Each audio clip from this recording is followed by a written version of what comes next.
ትንሽ እንጠጋው እንጠጋ ሰው እያፈጠጠ ነው።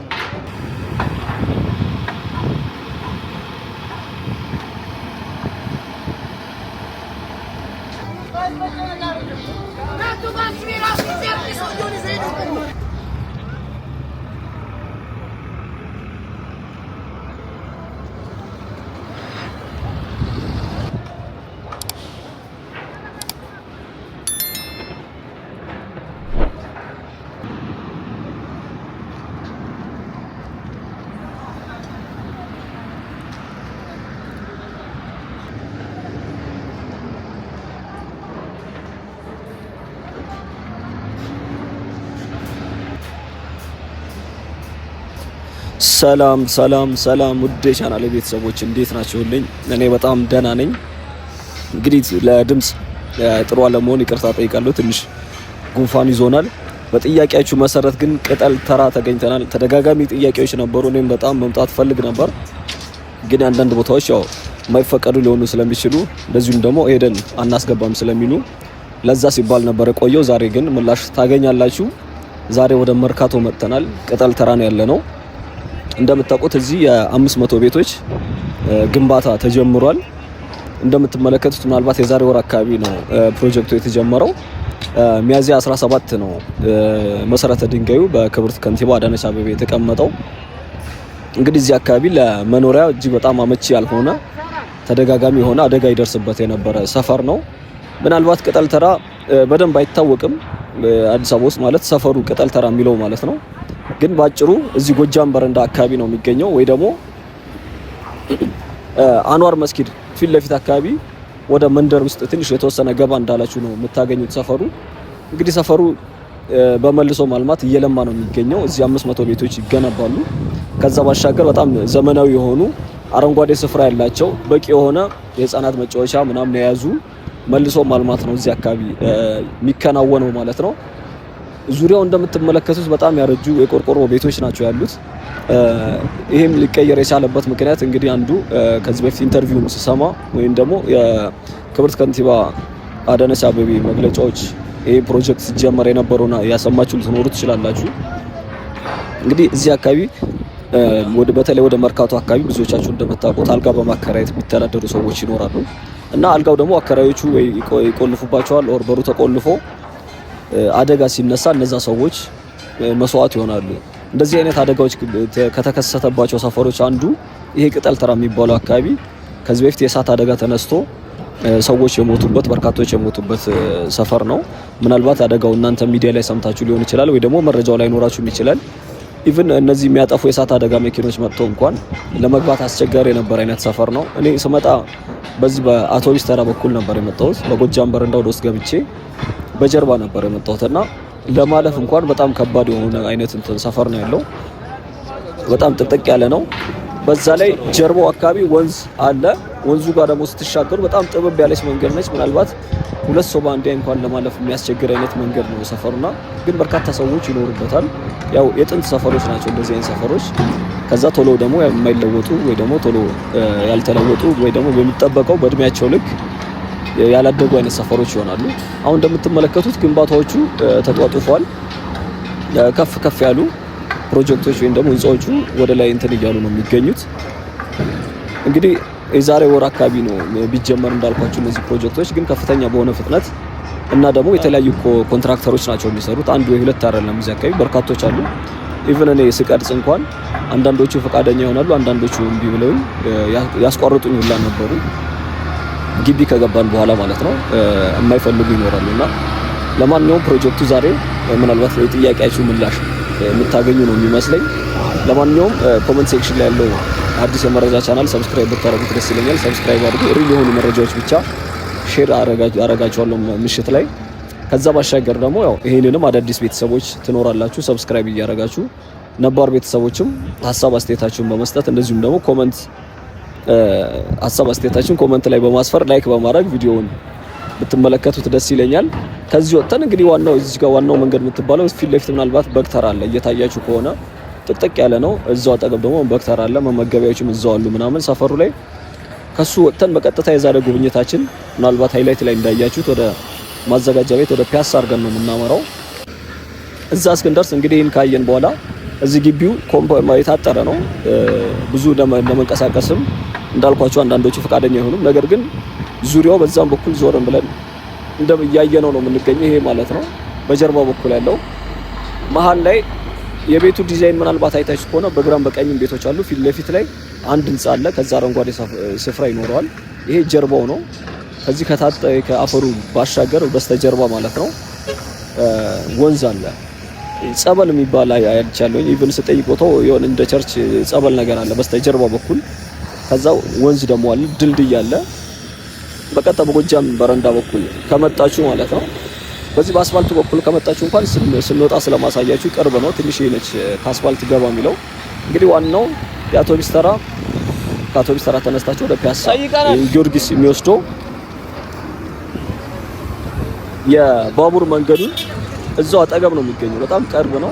እንደምትመለከቱት አሁን ውጭ ወጥቻለሁ። ይሄ ነው በቀኝ በኩል ያለው እዚህ ቆርቆሮ ስር የሚገኘው ነው ቅጠል ተራ ማለት። ከአስፋልት ደግሞ ምን ያክል ቅርብ እንደሆነ ትመለከቱታላችሁ። በጣም ትንሽ ነች። እንግዲህ የዛሬ ጉብኝታችን የሚሆነው እንዳልኳችሁ በቃ እዚሁ ሰፈር አድርገን በቀጥታ በአትክልት ተራ በማዘጋጃ ቤት ወደዛ አድርገን ነው የምናመራው። እዛ እስክንደርስ ያው እንደምታውቁት በተለይ በቀኙ በኩል ትልልቅ እነዚህ ወፍጮ ቤቶች ምናምን የሚሸጡበት ምናልባት ወደ ክፍለ ሀገር ወፍጮ የሚጭኑ ሰዎች የወፍጮ ፓርቶች፣ ስፔር ፓርቶች እንደዚሁም ደግሞ አንዳንድ የአሳ ምርቶች የአትክልት ተራ አካባቢ እንደዚህ አይነት ነገሮች እንጎበኛለን። ያው መርካቶም አካባቢ እንደመሆኑ መጠን ሞቅ ያለ ቢዝነስ ያለበት ሰፈር ነው። እንግዲህ ያው እንደምታዩት አስፋልቱ ያው ፊት ለፊታችን ይታየናል። የባቡር ሀዲዱ እያያችሁት ከሆነ እንግዲህ ምን ያክል ዋናው መንገድ ቅርብ እንደሆነ ተመልከቱት። ግን በተደጋጋሚ ለአደጋ የተጋለጠ የነበረ ሰፈር ነው። ቀደመም እንዳልኳችሁ ሰዎች በእሳት አደጋ ተነስቶ ለመውጣት እንኳን የሚቸገሩበት ራሳቸውን ማዳን የማይችሉበት አይነት ሰፈር ነው የነበረው። ግን ደግሞ እንደዚህ አይነት ሰፈሮች ሰው ጥቅጥቅ ብሎ የሚኖርባቸው አይነት ሰፈሮች እንደሚታወቀው በአንጻሩ የአነስ ያለ ኢኮኖሚ ላይ ያሉ ሰዎች በፍቅር ነው የሚኖሩት፣ ወይም ደግሞ የሆነ ሼር በመደራረግ በተለይ አዲስ አበባ ውስጥ የጥንት ሰፈሮች ታውቃላችሁ። ምናልባት አሁን ላይ ወደ ኮንዶሚኒየም እንደዚህ አይነት አካባቢዎች ካልሆነ በስተቀር ሰው በእድርም በማህበርም ሃይማኖት ወይ እንደዚህ ሳይለይ ብሔር ሳይለዩ ከፍ ባለ ሁኔታ አብሮ የሚናናሩበት አይነት ሰፈር ነው ሰፈሩ። ለማንኛውም ዋናው መንገድ ይዘናል። እንግዲህ ይህንን ፕሮጀክት የሚሰራው ያው እዚሁ ላሉ ሰዎች ምናልባት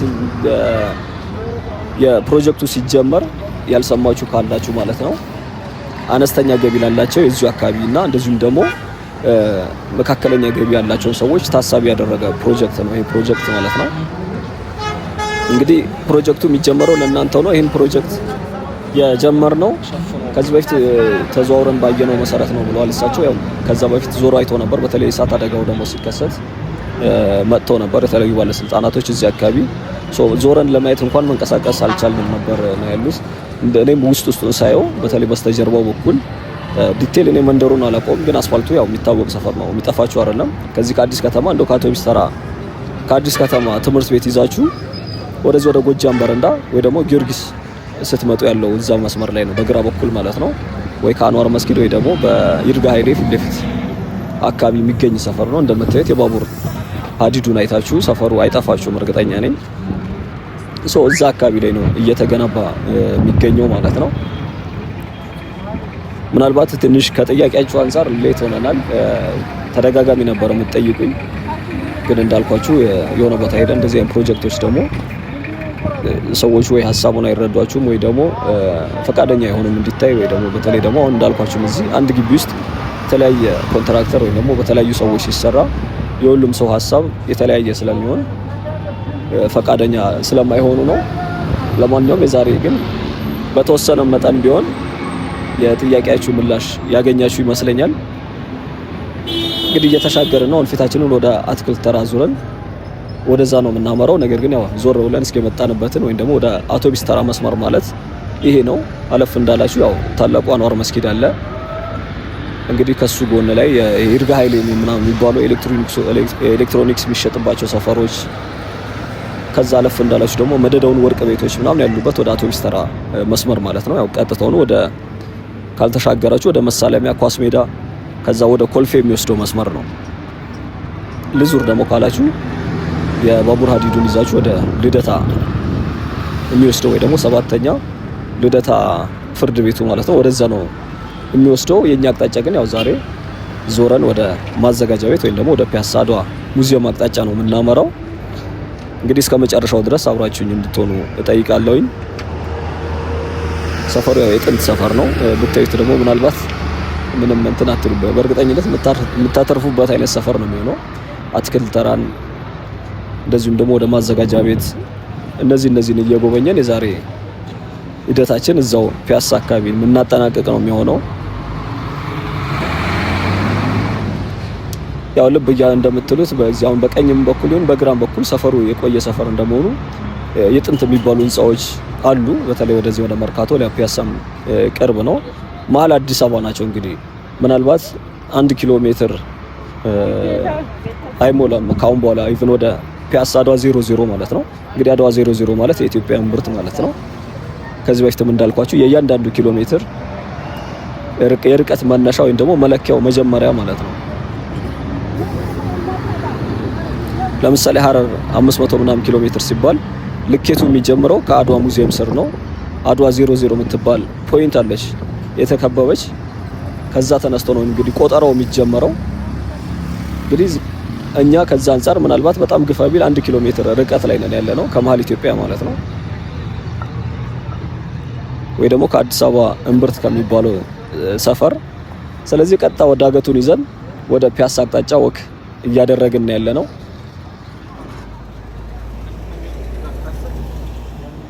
በዚህ መስመር ያው እንዳልኳችሁ የቢዝነስ ታይፖቹ ኮመን ናቸው። ይሄኛው መደዳ ላይ በተለይ እነዚህ አንዳንድ በኤሌክትሪክ የሚሰሩ ወይም ደግሞ የወፍጮ ቤት አይነት እንትኖች ምርቶች ናቸው የሚኖሩበት። እስከ ተወሰነ ድረስ ግን ያው አሳ ቤቶች ምናምን የሚሸጡበት አለ። ከዛ ውጪ ግን ዋናው መስመር ይሄ ቀኙ ማለት ነው እኛ እየሄድን ያለንበት ስፍራ በብዛት በእንደዚህ አይነት እቃዎች ነው የሚታወቀው።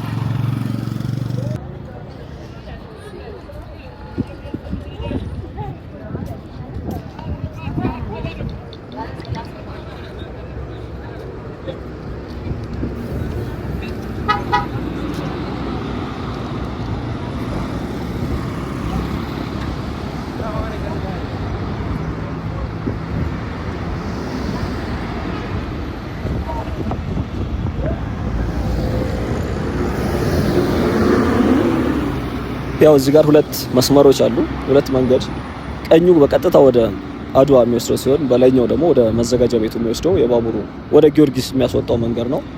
እኛ በጊዮርጊሱ መንገድ አድርገን እንሄድና ዞር ብን እንላለን። እንግዲህ የቀድሞ አትክልት ተራ የሚባለው ሰፈር ይሄ ነው። ያው አትክልት ተራ የገበያ ማዕከል ፊት ለፊት የምትመለከቱት ትልቁ ህንጻ ጽሁፉም ይታያል። ምናልባት እየታያችሁ ካልሆነ በስተቀር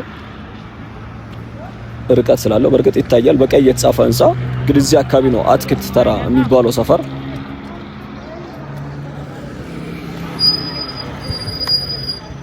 እንግዲህ እዚህ ጋር ደግሞ ለመጨረሻ አንድ የሚቀረው የባቡር ስቴሽን ነው ያለው ለጊዮርጊስ ማለት ነው። ጊዮርጊስ ቤተክርስቲያን ያው እሱም እድሳት ላይ ነው። በነገራችን ላይ እድሳት እየተደረገለት ይገኛል። ያዛ አካባቢ ተደጋጋሚ ፕሮጀክቶች ስናይ ነበር። ፒያሳን ስናይ ነበር፣ አድዋ ሌክዠሪ ሞሉን፣ እንደዚሁም ደግሞ የታክሲና ባስ ተርሚናሉን ስናይ ነበር። በዛ የተነሳ እንኳን የማያውቁት ሰዎች በደንብ ያያችሁት ይመስለኛል፣ በተለይ የቆያችሁ።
ፒያሳ አድዋ ደርሰናል። እንግዲህ ዛሬ ጉብኝታችን ይሄንን ይመስላል።